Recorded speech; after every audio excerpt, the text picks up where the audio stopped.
On this episode, I interview Buck Wise and we discuss all things personal branding and what realtors should be doing to grow their personal brand. Because again, if people don't know you, they cannot do business with you.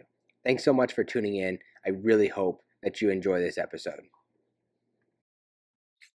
Welcome back, everybody, to another episode of the Bono's Real Estate Podcast.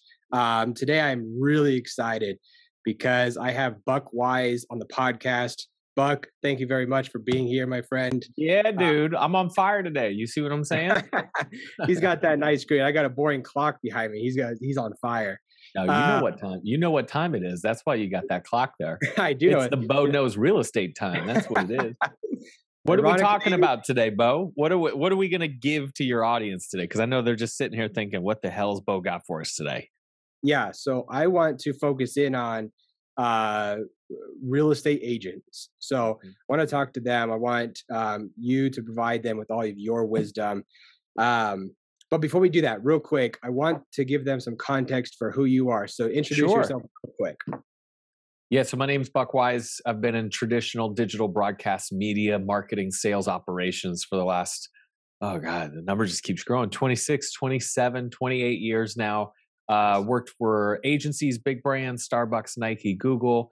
Worked with some top web celebs. Maybe you've heard of Grant Cardone, Ryan Serhant. Currently working with the CEO of Success Magazine and EXP.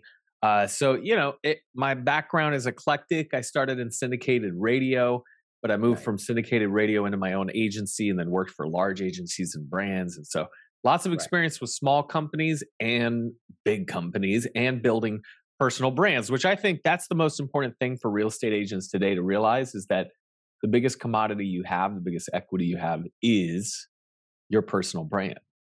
Right. That is actually something that I have in my notes that I want to talk with you about a lot today is personal brand and how to get there. But before we do that, I would love to know, and I feel like this would provide a lot of value along your journey and from where you started and who you are today. What has been maybe your number one struggle and what did you learn from that struggle along the way? Yeah, I think, for me, the biggest thing is getting a mentor early was probably one of the biggest things that I missed. So it was a struggle without knowing that it was a struggle. I think when you're in a struggle, sometimes you just don't know it. Right. You're trying to figure it out. You have the vision, you have the dream, you have the idea, and you're just like, why is nothing working? Right. And it's because most people don't know what they don't know, which is why you need to find people that do know. And you need to speed your process up by getting as close as possible to those people so that you can miss the mistakes that they had to make. Right. So I think at a very young age, I was good at what I did. I was excited about what I was doing.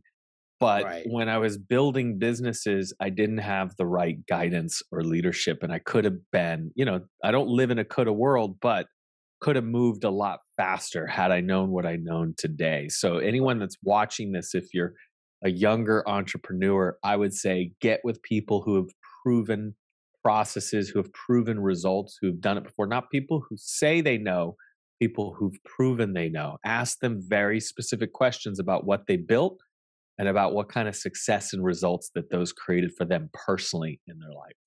Right. Yeah, makes sense. Okay, cool. That's awesome. I think where I want to go to next is what we were talking about in the beginning. And I would love it if we could go as micro as possible into it to provide as much value. So, and you're all about value. So, and this is why I'm so excited to have you on, Buck, seriously. Sure. And so how important is it to build a personal brand for real estate agents, for the realtor out there? How important is building a personal brand in today's world? Sure. I worked with a guy named Grant Cardone who says if they don't know you, they can't flow you. Yeah. So if somebody doesn't know who you are or how you exist, it isn't the best product that wins. It's the best known product. Okay. Right? You can sell a crappy product that everyone knows about versus a premium product that no one's ever heard of. Okay. So think about that. Let that set in for a little bit, Yeah. So many times we're so focused on the way we're doing what we're doing versus getting the attention and awareness and attracting more people into our ecosystem. Obviously, to scale a business, to scale yourself, to scale your efforts, you need both. You've Right. got to deliver exceptional service because that's the retention side of real estate. Right. 90% of all deals that any agent ever does is typically retention, meaning people you've worked with in the past, which is Right. why it's really hard for new agents to get gigs because they haven't worked with anybody before. So Right. then you're just trying to get net new clients to trust you to do deals and transactions with you. So, it's important that you create the attention and awareness in your personal brand, but also give good experiences. So I hope that answers the question. It does answer the question, and I think about this a lot just because I my job is to work with real estate agents and to provide value to them. And one thing that I hear a lot, it seems like, is in the real estate business, experience is what matters. Mhm. Not experiences, but experience, right? So you have a lot of experience in what you do, but you also have built a giant personal brand. And Mhm. so my question to you, which I'm really curious about your answer, is in today's world and going forward, what do you believe is more important, personal brand or experience? Yeah, it's twofold, but I would say your personal brand is the front door. Mm, Experience is the credibility once right, the relationship is developed. right, So, I think one could argue chicken and the egg, right? If you have no right, experience, you can't earn trust. But that's right, just not true. It's just not true. There's other ways to build credibility with no experience. So that intel makes personal brand the most important thing. If you don't have a personal brand, you don't even get the conversation started.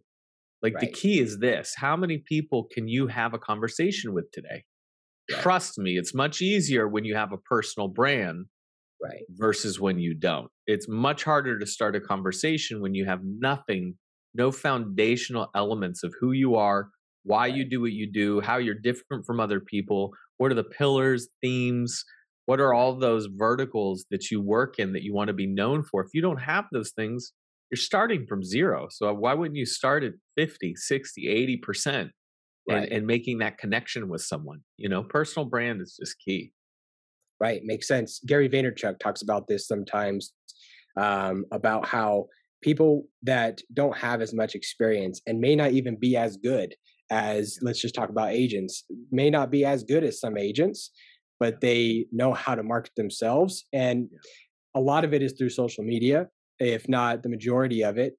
And what is going to kind of be a bummer for some real estate agents is that the ones that are not as good are going to start to take market share from those who kind of have given up on marketing themselves as a real estate agent and as a professional in the real estate industry. So, Mhm. yeah, I think what you're saying is right on, and I appreciate it. So, going in even deeper, what are some steps that you can provide people that they can start taking to start building that personal brand? Or if they've been working on it, what are some things that they can do to continue to elevate that? Yeah, the first thing is you want to ask really good questions. Right. You want to be inquisitive in nature Yeah. when you don't know something, right? You don't want to immediately go out and assume that you know exactly what to do. So, by being inquisitive, my question to you would be, who would you like your personal brand to most resemble? Mm, And once you find those people, I would study what they do and how they do it. So okay. I would follow people like Bo. I'd follow people like me. I'd follow people like Ryan Serhant in real estate, and see what is it that makes their personal brand unique. Right. What is it that makes them special? What is it that makes them different? What is it that makes them tick? What is it Right. that makes more engagement? What is it that makes more conversion for them? Go Right. study those accounts. Here's the thing, man. Everybody gets caught up in being so unique that they Right. think they have to reinvent the damn wheel. You don't. Right. And by the way, nobody has. Right. Everything, if you study creative or art, it's all replicated. It's Right. just manifested in different ways. Music is stealing from music, and Right. painters steal from painters. Yeah, there's Right. creativity in how you manifest that into something else, but have no shame in using something that works. Right. Take something that works, but then put your own taste on it. Put your own filter on it. You don't want to like You don't here's what you don't wanna do, and I see a lot of people do this. Working for Grant, I met a lot of business owners. All they ever wanted to do was be Grant, and you can't. You Right. can't be Grant. Right. He was born the way he was born in Louisiana with his style and personality and his Yeah. brother and, the way his mom raised him, I mean, he's just got this really wild drug addict, former drug addict Yeah. background. Like dude, he has a fingerprint. There Right. is only one Grant Cardone, and his humor is his humor, his experiences are his, and Right. everybody wants to they think that's what you have to rinse and repeat. What you got to Right. study from somebody like Grant is what he does and how he does it, not his story, not his mannerisms, not the Right. way he speaks, not what he says. Right. People just try to be him, and Right. that's not authentic. And that is the fastest way to lose trust with any individual, Right. because here's the thing, I'm a consumer, you're Mhm. a consumer, Right. right? And we're smart. Consumers are smart. Right. We're all consumers. Our moms, our dads, our sisters, they're all consumers.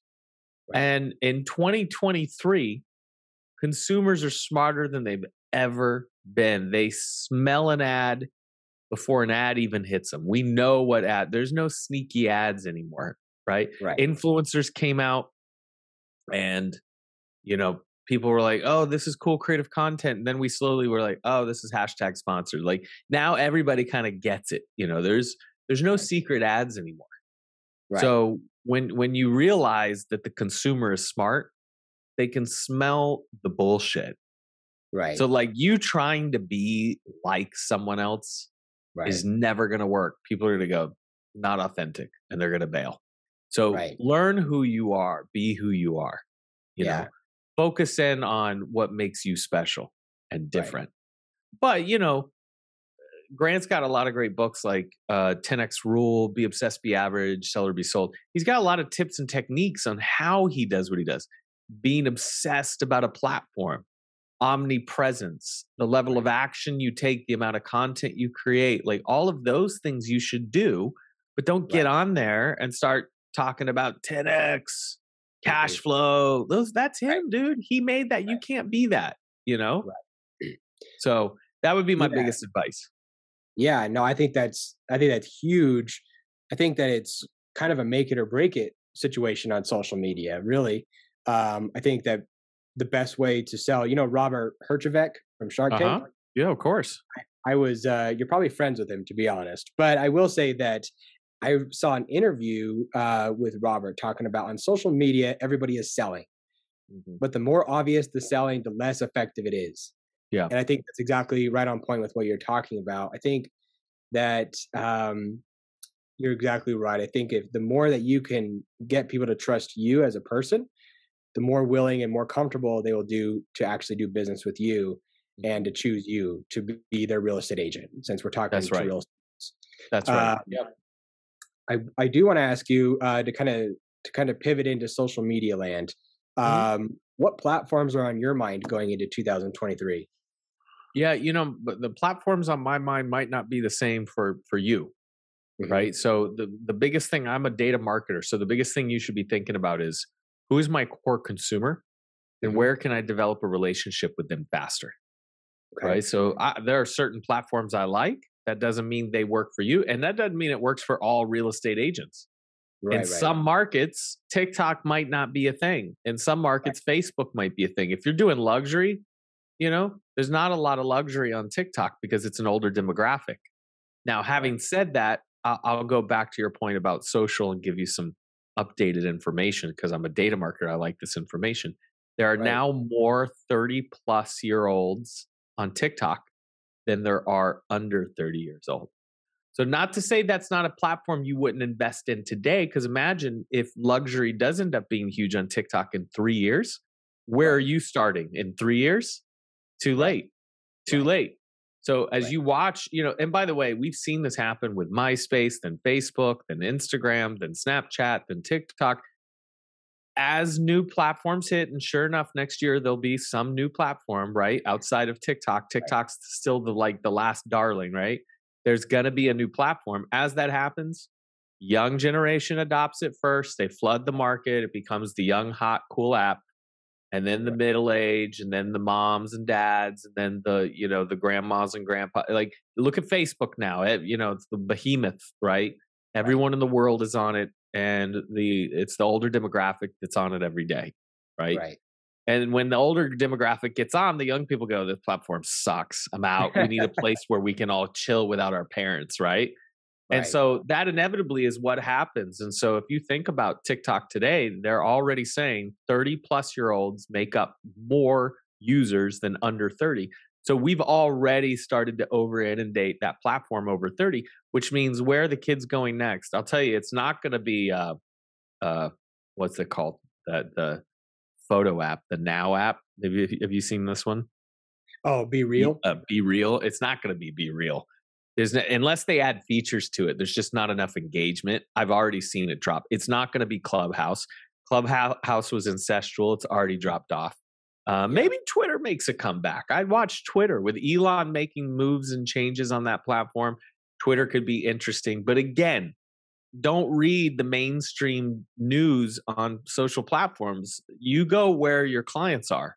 So be Right. focused on where you can have those conversations. And by the way, where they expect to have those conversations. Well, all of Right. my clients are on Snapchat. So I'm sending them private message. It's like, dude, that ain't where they want to meet you. Right. Just Right. because they're on there doesn't mean that's where you need to go create. So you got Right. to be intentional about where can you develop real authentic relationships faster. Where Right. is that platform? And by the way, I love digital. I think it's important. Use it as credibility, but maybe you're getting attention and awareness on social, but you're converting deals in person. Right. You're converting deals at the farmers market, and you're going to like church functions or city hall meetings. Like, use social to create attention and awareness and drive credibility for yourself. But it isn't Right. always about getting the conversion online. Sometimes it's about getting recognized online, and then how do we get in a room with the same people so that we can actually bump a fist and close a deal. So I'd be Right. focused on that as well. Yeah, I think one of the things that I love about that statement is you are doing exactly what you're saying. You're building credibility on social to where when you Mhm. go out in real life at the farmer's market or getting popcorn at the movie theater and somebody comes up to you and sees you, Mhm. the best compliment for a real estate agent is for them to say, "How's the market?" Yep. And then you get into a conversation and they say, "Oh, I have a cousin who wants that I may put you in touch with." It's that Mhm. type of conversions that I feel like real estate agents should be looking for. Not to say that you can't convert in these platforms, but I think it's more powerful and probably something that will happen more commonly if you put yourself out there and not just put yourself out there, but provide real value like you Yep. do. Yep. And so provide real value to people so where when they see you, they get a big smile and they come up to you and ask you about how the real estate market is going, ask you about how your Yep. kids are doing because they see that. I think that's really powerful. Yep. Okay, so two things, and then I know you're busy, so I will let you go. But I want to ask you, what do you think for you is the greatest piece of advice that you've ever received? Man, one single I've received a lot of advice. I think the best advice, I think it's less of advice, more of a practice, Mm, was the last 3 years of my life working on accountability. right. Mm, Not enough people taking accountability. People right. are real. And once you have the self reflection, you're like, damn, I've been doing this my whole life. Right. You're just conditioned by your environment to knee jerk and pass responsibility and blame. Right. And once you realize you really are, you're happy, you're sad, you're angry, you're mad, whatever it is, you created that. No, Right. no, no, she broke up with me, or he told me that I wasn't special, or you Right. put yourself in that environment. You put Right. yourself in proximity. You allowed those people in your network. They didn't close the deal. No, you didn't close the deal. Right. You are responsible for what works, what doesn't work, you Right. know. Right. I think that's been the biggest thing in my life that's really helped me is just like you can control what you can control, and you need to take responsibility for those things. So Right. accountability that everything that happens in your life would probably Right. be one of the biggest things. And a having a belief mindset has been big. I love John Maxwell and a lot of what he teaches on, law of the lid and how big something could actually be. I think too Right. many people don't believe in themselves. It drives me nuts Right. when I hear people with self-limiting thoughts. Yeah. I listen for words like I think or Hmm. if it works. Right. I mean, the amount of people I correct them too immediately. People Yeah. say, if it works, what we could do. I say, when it works, what you will do is, Right. it's a condition though. I had to be around that environment Right. to get conditioned that way. But, it's the older I get, the more I realize it really does start in your mind. Right. All success starts in your mind. People can say, I'm going to do this and I'm going to do that. But if you don't have it here first, Right. then you're never going to achieve it. You got to have the belief system in place Yeah. because the belief system is what's going to drive you to take bigger actions. If you Right. know how big the goals are, you have to take bigger actions to get there. Right. No, absolutely. That's big. Um, okay. So before we wrap up, first of all, it's always a pleasure. Buck, Yeah, thank you very man. much. Appreciate it. I appreciate you having me on. Yeah, no, trust me. It's been great. So I like to do this at the end, Yeah. and I didn't tell you beforehand because I want it to be raw and real right Let's out the do it, bat. man. So I always have the guest ask a question of the day for the audience. It can be shallow, it can be deep. Yep. But what is your question for everybody to take away and think about after this episode? Sure. Yeah. This is my favorite question. So I'm going to ask, Okay. how many people have you met today that you didn't know yesterday? Mm, How many people have you had a conversation with today for the first time ever yeah. that you've never had a conversation with before? Right. Because when you tell me where your business is going, all I have to do is ask that one question. Right. If your answer is zero, that's where your business goes tomorrow. Right. Yep. That's the biggest question I could ask. I think for real estate agents, that is the biggest question that they should be asking themselves every day. No Every day. question. No Not question. today, but every day. Um, so that's super powerful. So, Buck, thank you very much. Yeah, dude. Yeah, I think everybody is going to actually no. I know everybody See, because there I you know go. I feel like I know everybody's going to get a lot of value from this. So thank you. Cool. Um, everybody, thank you to Buck Wise, and go follow him on all his social media. That's right. And About Buck on Instagram, man. I love meeting new people. To my point, if I don't know you, introduce yourself. Say hi, Buck, at yeah, About Buck on Instagram. But it was awesome. I appreciate you inviting me on here, brother, and keep yeah, crushing it in the real estate game. absolutely. All right, thanks a lot, Buck. Thank you, Aubrey, and you guys have a terrific day.